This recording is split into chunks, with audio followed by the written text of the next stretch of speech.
Hello friends नमस्कार जय जगन्नाथ मु नहीं आसी आपणक केतोटी रोषे करिवार सहज उपाय चलतु देखिबा आजिर प्रथम टिप्स।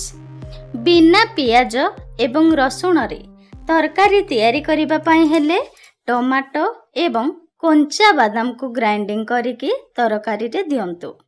एहा द्वारा तरकारी अधिक टेस्ट हेबा सहित गाढ़ा मध्य होई थाए। नंबर 2, आपण जदि घरे स्वादिष्ट जिलापी तैयारी करिबा पई चाहुछंती तो ताहेले मैदा सहित किछि सुजी मिसाई जिलापी प्रस्तुत करंतु। देखिबे जिलापी खाइबा को पूरा मुसुमुसिया एवं क्रिस्पी तैयारी हेबो।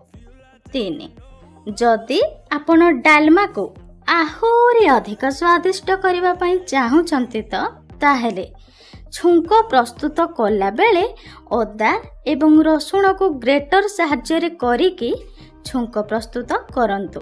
देखिबे एपरि डालमा कले बहुत ही स्वादिष्ट होई थाए। 4, गोटा मसला को गरम पानी रे किछि समय रखिकी मसला बाटिले किंबा ग्राइंडिंग कले मसला गुड़िक बहुत ही शीघ्र बाटी होई थाए, ता सहित चिकन मध्य होई थाए। नेक्स्ट, जदि घरे रखिथिबा कइंची ठीक रे काम करू नाही ताले कोन करिवे, धार बढ़ाइबा पई कइंची को लूण डबारे 2 रु 3 मिनिट पर्यंत चलांतु।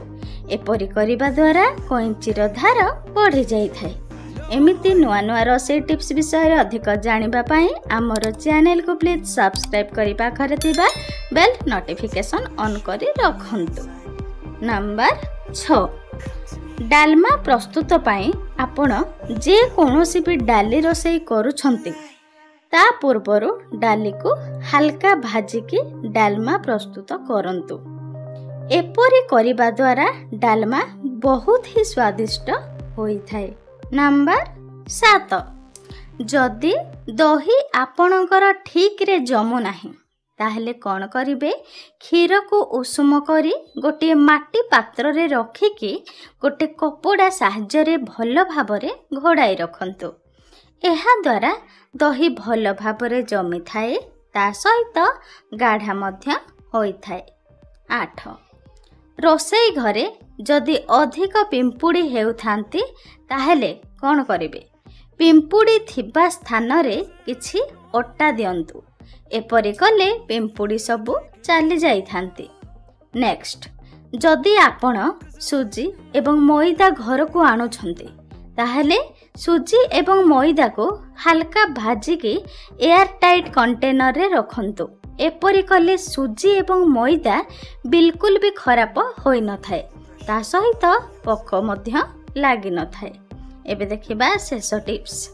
जदि आपण मार्केट परी दही जमाइबा पई चाहुछंती ताहेले क्षीर को भल भावरे फुटाई सेथिरे किछि मेथी मिसांतु। एपरि कले दही एकदम मार्केट परी स्वादिष्ट होई थाए। वीडियोटी आपण मानकु किपरि लागिला लाइक शेयर कमेंट एवं सब्सक्राइब करने को भूलंतु नहीं। धन्यवाद। जय जगन्नाथ।